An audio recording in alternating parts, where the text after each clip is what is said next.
Takže ahojte, vítajte pri dnešnom, ja som povedať, že podcaste. Toto je náš mikrofón a budeme rozprávať o našom produkte SmartCare. Už vo minulých videách sme vám slúbili, že vám vysvetlíme, o čo ide a nejako vám to ukážeme.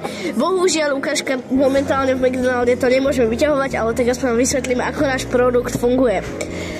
Našu myseľ je znížiť počet nespokojných zvierat u nováčikov a tým pádom sme vymysleli produkt, ktorý toto vymedzí. Michal vám ešte okolo toho niečo povie a potom vysvetlíme, ako to funguje. Takže SmartCare sú také vecičky, ktoré dáš buď na klietku alebo na nejakého psa, napríklad, že obojok.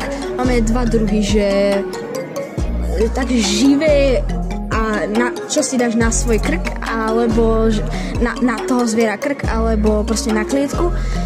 A chceli by sme s týmto, že niekedy tie zvieratka bohužiaľ aj zomrú, že nemajú vodu alebo niečo, tak my to chceme znižiť tento počet týchto problémov.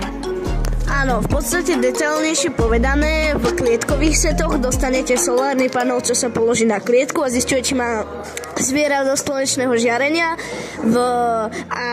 dostanete miniváhu na spodok vašeho krmítka, dostanete elektrické pravítko vedľa, aby vám meralo výšku, koľko má jedla, dostanete k tomu tiež čip do vody, aby vedelo čerstva a keď máte napríklad hlodavca, ale nie vtáka a má tam to koliesko, tak dostanete rotačnú dosku, ktorá zisťuje jeho kondíciu.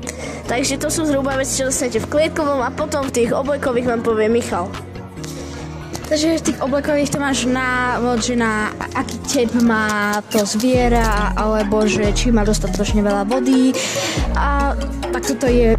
Takže ahojte zatiaľ.